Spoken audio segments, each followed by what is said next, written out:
ఈ రాష్ట్రంలో ప్రజాస్వామ్య పరిరక్షణ కోసం ఈ రాష్ట్రంలో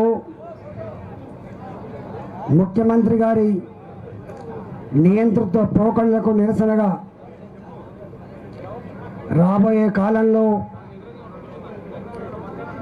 ఏ రాజ్యాంగం అయితే ఈ దేశానికి రాష్ట్రానికి శ్రీరామ రక్షక భావించడమో ఆ రాజ్యాంగాన్ని అపహాస్యం చేస్తూ ఆ రాజ్యాంగాన్ని రద్దు చేయాలని చెప్పి మూర్ఖపు ఆలోచన తెలంగాణ రాష్ట్రంలో లేవనెత్తారు.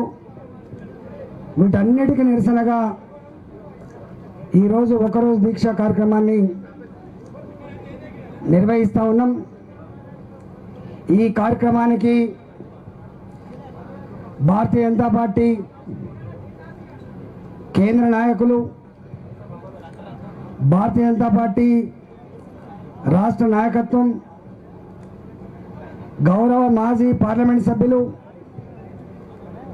గౌరవ మాజీ శాసనసభ్యులు, శాసన మండలి సభ్యులు, మాజీ జిల్లా పరిషత్ చైర్మన్లు, మాజీ మేయర్లు, వివిధ హోదాల్లో ఉంటుంటే మాజీ ప్రతినిధులు, గౌరవ ప్రజాప్రతినిధులు, సహచర నాయకులు, ఉద్యమ కార్యకర్తలు, మీడియా మిత్రులు అందరికి కూడా నమస్కారం. జై తెలంగాణ, జై బీజేపీ. హుజురాబాద్లో ముఖ్యమంత్రి గారు నాలాంటి ఉద్యమ బిడ్డను, నాలాంటి 20 సంవత్సరాలుగా అడుగులో అడుగు వేసి ఉద్యమాన్ని తనతో పాటు ఆకాశాన్నంత ఎత్తెత్తినటువంటి బిడ్డని ఒక కుట్రపూరితంగా దుర్మార్గపు ఆలోచనతో నన్ను బయటికి వెళ్ళగొట్టి హుజురాబాద్లో ఈ గొంతును ఆర్పేయాలి, పేద ప్రజలకు అండగా ఈ ఈటల రాజేంద్ర వ్యక్తిని లేకుండా చేయాలనేటువంటి కపట నీతితో మొత్తం 6 నెలల కాలం పాటు అక్రమంగా సంపాదించిన 100 కోట్ల రూపాయలు,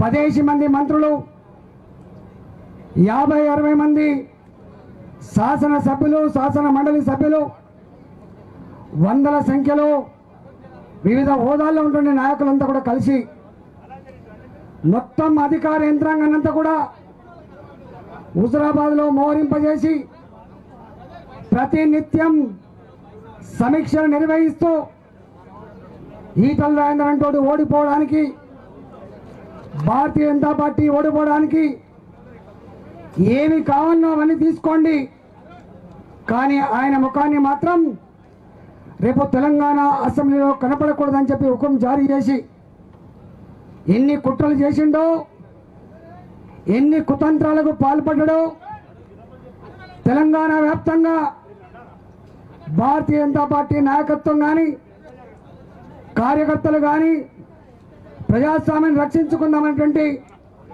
ఉద్యమ సహచరులు కానీ, ప్రజాస్వామిక ఆకాంక్షలు నిలబెట్టినటువంటి కోట్లాది మంది ప్రజానీకం హుజురాబాద్లో ప్రజాస్వామ్యాన్ని గెలిపించుకోవాలని చెప్పి ఎట్లా తాపత్రపడదు మీకు అందరూ తెలుసు. అక్కడ పోటీ పడుతున్నది వ్యక్తులు కాదని, అక్కడ పోటీ జరుగుతున్నది కేసీఆర్ దుర్మార్గపు పాలనకు, ప్రజాస్వామ్యానికి మధ్య జరుగుతున్న ఎన్నికలని, కేసీఆర్ అహంకారానికి, తెలంగాణ ప్రజల ఆత్మగౌరవానికి పోరాటం జరుగుతుందని చెప్పి అక్కడ ప్రజలందరూ కూడా భావించుకొని హుజురాబాద్ ప్రజానీకాన్ని ఇంటిని చెరబట్టి వ్యక్తిని కౌన్సిలింగ్ చేసి ప్రలోభాలకు గురి చేసి భయభ్రాంతులకు గురి చేసి ఎన్ని రకాల హింస పెట్టినప్పటికీ కూడా కేవలం తెలంగాణ 4 కోట్ల మంది ప్రజలే కాకుండా ప్రపంచవ్యాప్తంగా తెలుగు మాట్లాడే ప్రజానికం అందరూ కూడా గర్వపడే పద్ధతులలో మన తీర్పు కోసం యావత్ తెలంగాణ, మన తీర్పు కోసం యావత్ ప్రపంచంలో ఉన్నటువంటి తెలుగు మాట్లాడే ప్రజానికం అంతా కూడా వెయిట్ చేస్తున్నారు, ఎదురు చూస్తున్నారు. వాళ్ళ ఆశలు నిలబెట్టాలి, వాళ్ళ ఆత్మగౌరవం నిలబెట్టాలని చెప్పి హుజురాబాద్ ప్రజానికం అంబేద్కర్ గారు ఇచ్చిన ఓటు హక్కుతో భారతీయ జనతా పార్టీని గెలిపించి ప్రజాస్వామ్య విలువలని ఆకాశాన్ని ఎత్తెత్తినటువంటి మహనీయులు హుజురాబాద్ ప్రజానికం అని చెప్పి మనం చేస్తా ఉన్నాం. హుజురాబాద్ ప్రజానికం ఇచ్చిన తీర్పుతో తెలంగాణ వ్యాప్తంగా అన్ని గ్రామాల్లో పటాకులు కాల్చిండ్రు, అందరి ఇళ్లల్లో పండుగలు చేసుకున్నారు. వాళ్ళు ఆస్ట్రేలియాలో ఉన్నా, వాళ్ళు అమెరికాలో ఉన్నా, వాళ్ళు దుబాయ్లో ఉన్నా, ఢిల్లీలో ఉన్నా, అన్ని రాష్ట్రాలలో అన్ని దేశాల్లో ఉన్నటువంటి ప్రజానికం అంతా కూడా పండుగ చేసుకున్న ఏకైక సందర్భం కేసీఆర్ గారి అహంకారాన్ని ఓడగొట్టిన సందర్భం అని చెప్పి మనం చేస్తా ఉన్నా. వారు అంత పెద్ద శక్తి ఒక వ్యక్తి మీద ప్రదర్శించి ఆయన ఓటమి చెందిన తర్వాత నేను అనుకున్నా నా ముఖం చూడద్దనుకున్నాడు కాబట్టి తాను నైతికంగా బాధ్యత వహించి ముఖ్యమంత్రి పదవికి రాజీనామా చేసి శాసనసభ్యత్వానికి రాజీనామా చేసి హుజురాబాద్ ప్రజలిచ్చిన తీర్పు కట్టుబడి యావత్ తెలంగాణ ప్రజానీకం కోరుకున్నట్టుగా వచ్చిన తీర్పుకు లోబడి ఆ ప్రజానీకం యొక్క గౌరవాన్ని నిలుపుతారని చెప్పి భావించిన కేసీఆర్ గారు, కానీ కేసీఆర్ గారు దానికి భిన్నంగా తాను మాత్రం ముఖ్యమంత్రి పదవికి రాజీనామా చేయాలి, తాను మాత్రం శాసనసభ నుంచి నిష్క్రమించలే. చివరికి అంబేద్కర్ గారు ఇచ్చిన రాజ్యాంగం హక్కుగా ప్రజలు ఇచ్చిన ఓటు హక్కుతో ప్రజాస్వామ్యబద్ధంగా నన్ను శాసనసభకు పంపిస్తే చివరికి నన్నే శాసనసభలో లేకుండా చేసే దుర్మార్గ ప్రయత్నంలో భాగమే నాతో పాటు మా గౌరవ సభ్యులు రాజాసింగ్ గారిని, మా రఘునందన్ గారిని అకారణంగా అన్యాయంగా బయటికి పంపించడమే కాకుండా మేము కనీసం నిరసన చెప్పే హక్కు లేకుండా శాసనసభ ప్రాంగణంలో ఎన్నెల్లని విధంగా పోలీసులను అలౌ చేసి పోలీసు వ్యాన్లలో ఎక్కించి అరెస్ట్ చేసినటువంటి నీచపు ప్రభుత్వం, నీచపు ముఖ్యమంత్రి ఈ దేశ చరిత్రలో కేసీఆర్ అని చెప్పి హెచ్చరిస్తా ఉన్నాం. కేసీఆర్ గారు, ఇవాళ మీరు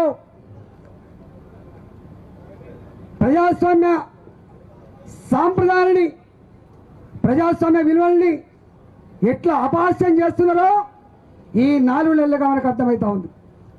చాలా మంది ప్రజలు అనుకుంటున్నారట, ఈయనకేం పుట్టింది, ఈయనకేమైంది, గట్ల మాట్లాడుతున్నాడు.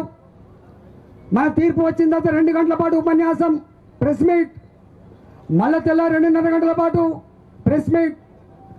అవన్నీ చూసిన తర్వాత ప్రజలందరూ కూడా గీయనేనా మా ముఖ్యమంత్రి, వీరికేనా మనం ఓట్లు వేసింది, గీయనేనా మనం ఇన్నాళ్ళుగా నమ్మింది అని చెప్పి ఇవాళ ప్రజలందరూ కూడా తలదించుకునే పరిస్థితికి శ్రీకారం చుట్టింది కేసీఆర్ గారి విషయం మనం మర్చిపోవద్దు.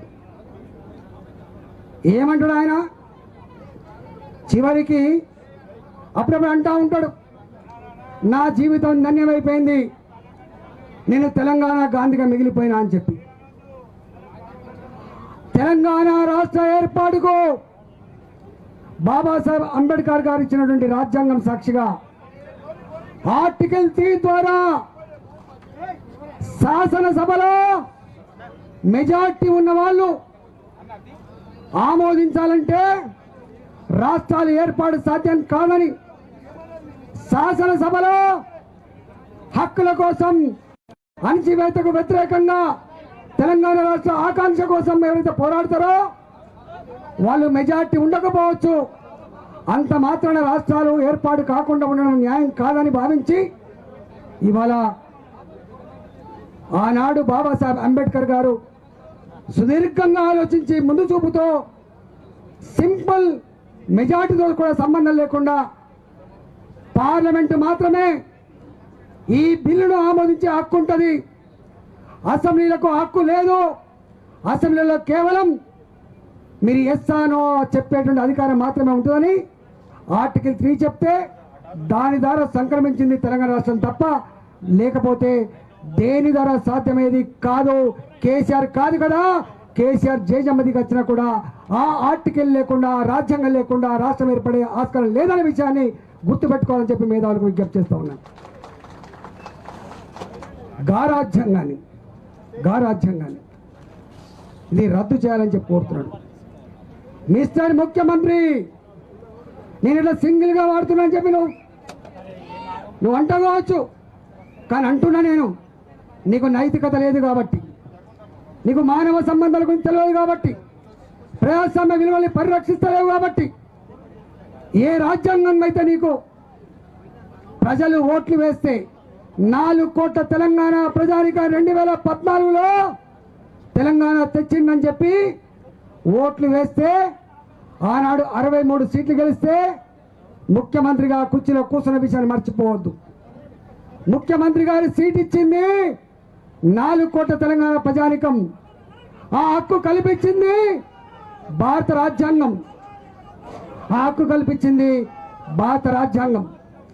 కానీ ఆ చైర్లో కూర్చున్న ముఖ్యమంత్రి గారు, ఆ కుర్చీలో కూర్చున్న ముఖ్యమంత్రి గారు ఏం చేసిండో, ఈ రాష్ట్రంలో రాజ్యాంగ పరిరక్షకురాలు గవర్నర్ గారు, అంబేద్కర్ గారు రాసిన రాజ్యాంగ పరిరక్షకులు దేశంలో రాష్ట్రపతి గారు, రాష్ట్రంలో గవర్నర్ గారు ఉంటారు.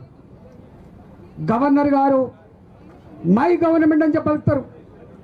ఇది మా ప్రభుత్వం అని చెప్పి మాట్లాడతాడు. గవర్నర్ గారు ఉమ్మడి సభలలో కౌన్సిల్ అసెంబ్లీ సభ్యులు సమావేశమైనప్పుడు ఆ ఉమ్మడి సభ్యుల సమావేశాన్ని ఉద్దేశించి సాంప్రదాయం స్వతంత్రం వచ్చినప్పటికీ కూడా కొనసాగుతూ ఉంది.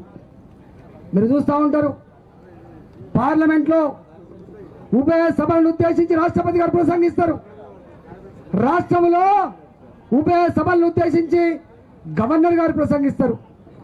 ఆ గవర్నర్ గారి ప్రసంగం మనం రాసిచ్చింది కాదు. గవర్నర్ గారి ప్రసంగం గవర్నర్ గారు రాసుకున్నది కాదు. గవర్నర్ గారి ప్రసంగం ముఖ్యమంత్రి గారి ఆధ్వర్యంలో ఆ క్యాబినెట్ గతంలో ఏం ప్రణాళికలు రూపొందించుకున్నారు, గతంలో ఏ స్కీములు పంపు చేసిండు, వాటి వల్ల ప్రజలకు ఏ ఫలితాలు అందినాయి, రాబోయే కాలంలో ప్రజానీకానికి ఏ ఫలితాలు అందించాలి, ఏ ప్రణాళికలు రూపొందించాలి, ఒక విధానపరమైన పత్రాన్ని రాసిచ్చే బాధ్యత రాష్ట్ర క్యాబినెట్కు ఉంటుంది. ఆ పత్రాన్ని చదివే బాధ్యత మాత్రమే గవర్నర్ గారికి ఉంటుంది. కానీ ఆ సాంప్రదాయాన్ని తుంగలో తొక్కి, ఆ సాంప్రదాయాన్ని మట్టిలో కలిపి గవర్నర్ గారిని అవమానపరచలే, శాసనసభను అవమానపరిచిండు, శాసనసభ్యుల హక్కును అవమానపరిచిండు. ఇవాళ అది లేకుండా చేసిండు ముఖ్యమంత్రి గారు. నాకు తెలిసి దేశ చరిత్రలో ఎక్కడ కూడా ఇలాంటి నియంతృత్వపు చిల్లర పని చేసిన ముఖ్యమంత్రి ఎవరు లేరు. ఆ ఘనత కూడా ముఖ్యమంత్రి కేసీఆర్కే దక్కిందని చెప్పి మనం చేస్తా ఉన్నా. ఇవాళ శాసనసభ్యులను మేము మమ్మల్ని ఎందుకు పంపిస్తారు? ఒక 60 రోజుల నుంచి 90 రోజుల పాటు శాసనసభ్యులుగా ప్రజలకు చట్టాలు చేసే అధికారాలు ఇస్తారు ప్రజలు. పోలీస్ స్టేషన్కు మాత్రం ఫోన్ చేసే అధికారం ఉండదు మాకు. గ్రామాలలో భూముల పంచాయతీ చేసే అధికారం కాదు మాది. భార్యాభర్తల పంచాయతీ చేసే అధికారం కాదు మాది. మా అధికారం శాసనసభ్యులుగా మా అధికారం తెలంగాణ రాష్ట్ర భవిష్యత్తును, తెలంగాణ ప్రజల రాతను మార్చేటువంటి బాధ్యత మాకిచ్చిన విషయం మర్చిపోకండి. అలాంటి శాసనసభ్యులుగా మేము అసెంబ్లీలో ఎండాకాలం సమావేశాలు, వర్షాకాలం సమావేశాలు, శీతాకాల సమావేశాలు దాదాపుగా మాకు తెలిసి 60 రోజుల నుంచి 90 రోజుల పాటు శాసనసభ సమావేశాలు జరుగుతాయి. అదే దేశవ్యాప్తంగా పార్లమెంట్ సభ్యులకు అయితే 150 రోజుల నుంచి వెళ్ళి 180 రోజుల వరకు కూడా పార్లమెంట్ సమావేశాలు జరుగుతాయి. కానీ ఇక్కడ జరిగింది ఏంటి? ఇక్కడ జరిగింది శాసనసభ బడ్జెట్ సమావేశాల సందర్భంగా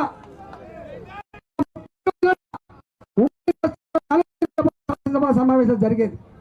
కానీ ఇక్కడ మాత్రం కనీసం 30 రోజులు కూడా జరగకుండా 7 రోజుల కాలంలోనే శాసనసభ సమావేశాలు ముగిలాయని చెప్పి హుకుం జారీ చేసిండు ముఖ్యమంత్రి గారు.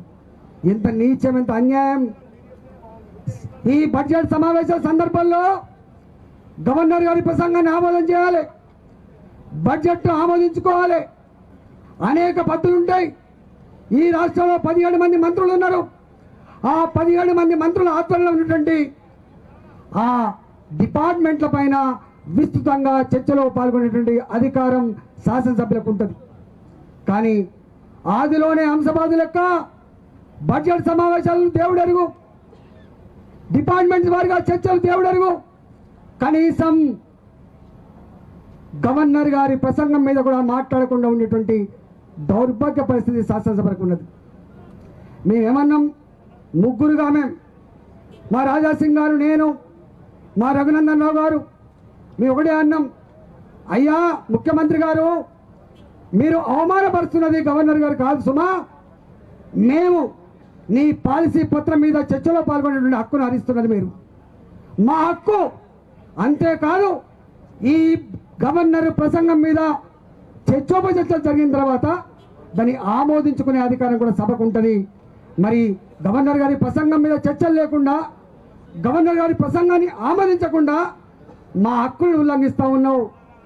సభ మర్యాదను, సభ బాధ్యత కూడా మీరు హరిస్తూ ఉన్నారు అని చెప్పి మేము ముగ్గురం నిలబడి మా చెల్ల దగ్గర మేము ఇదే నల్ల కండవాలు వేసుకొని నిరసన చెప్తే 15 నిమిషాల్లో మమ్మల్ని ముగ్గురిని బయటికి నెట్టిండు.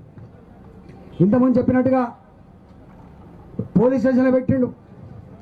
చివరికి మేము కోర్టు మెట్టెక్కినాం. మాకు 2 మార్గాలు ఉన్నాయి. ఈ దేశంలో అంతిమంగా ముఖ్యమంత్రి పదవైనా, గవర్నర్ గారి పదవైనా, రాష్ట్రపతి పదవైనా, ప్రధానమంత్రి పదవైనా, స్పీకర్ గారి పదవైనా, నా ఎమ్మెల్యేగిరి అయినా, ఒక ఎస్పీ పదవైనా, ఏ పదవైనా కూడా రాజ్యాంగం ఇచ్చినటువంటి బాధ్యత అది. ఆ రాజ్యాంగం ఇచ్చిన బాధ్యతని రాజ్యాంగ పరిధిలో మాత్రమే వాళ్ళు డ్యూటీస్ని డిశ్చార్జ్ చేసే అధికారం ఉంటుంది. నీ డ్యూటీస్ని డిశ్చార్జ్ చేసే అధికారం ఉంటుంది. దానికి విరుద్ధంగా వ్యవహరించే అధికారం ప్రధానమంత్రి గారికి ఉండదు. దానికి విరుద్ధంగా వ్యవహరించే అధికారం స్పీకర్ గారికి ఉండదు. దానికి విరుద్ధంగా ప్రవర్తించే అధికారం ముఖ్యమంత్రి గారికి కూడా ఉండదు.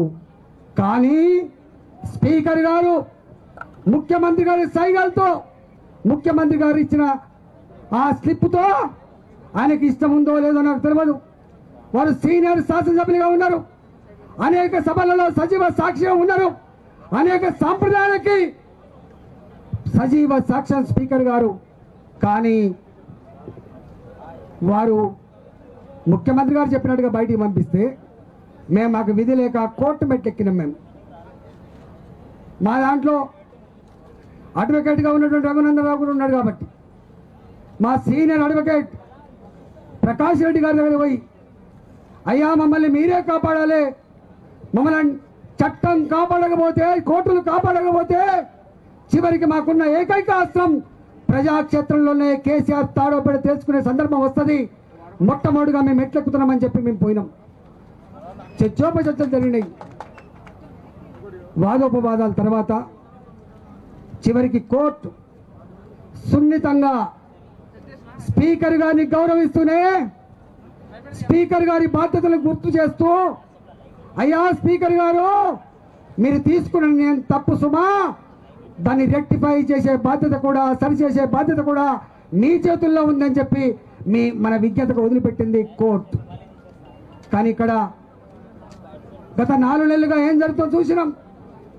ఇక్కడ ఈ దేశంలో, ఈ రాష్ట్రాలలో అంబేద్కర్ రాజ్యాంగం ఉన్నప్పటికీ కూడా అన్అఫీషియల్ గా ఇక్కడ కొనసాగుతున్న రాజ్యాంగం అంబేద్కర్ రాజ్యాంగం కాదు, కేసీఆర్ రాజ్యాంగం కొనసాగుతా ఉంది. కేసీఆర్ రాజ్యాంగం కొనసాగుతుంది.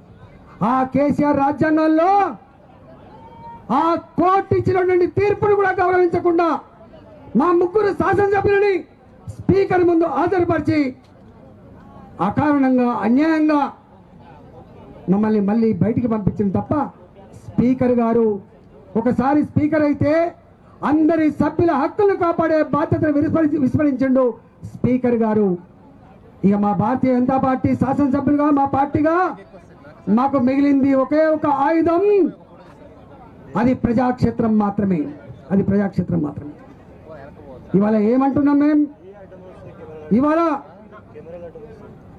ధర్నాలు చేసుకొనియారు. ఈ ధర్నా ప్రోగ్రాం నిన్న పొద్దున దరఖాస్తు చేసినాం. మేము దీక్ష ప్రోగ్రాం కోసం మేము ముగ్గురు శాసనసభ్యులం మా నాయకులంతా కూడా దీక్ష చేస్తున్నామని చెప్పి దరఖాస్తు పెడితే ఇది భారతీయ జనతా పార్టీ అనే విషయం మర్చిపోయాను. ఈ దేశాన్ని పాలిస్తున్న పార్టీ, అనేక రాష్ట్రాల్లో ప్రభుత్వాన్ని చెలాయిస్తున్న పార్టీ, అలాంటి పార్టీ, ప్రజాస్వామ్యాన్ని కాపాడే పార్టీ, దానికి కట్టుబడి ఉండే పార్టీ, ఆదర్శవంతంగా ఉండే పార్టీని ఇవాళ ఇక్కడ దీక్ష చేయడానికి వీల్లేదని చెప్పి మా దరఖాస్తును తిరస్కరించిండు ఇక్కడ ఉన్న కమిషనర్ గారు. నాకు తెలిసి ఆయన ఐపీఎస్ ఆఫీసర్ కావచ్చు కాక, కానీ ఆయన చట్టాన్ని లోబడి పనిచేయలే, కేసీఆర్ ఇష్టాన్ని లోబడి మాత్రమే పనిచేసినట్టుగా మాకు కనపడతా ఉంది. అందుకే తిరస్కరించిండు.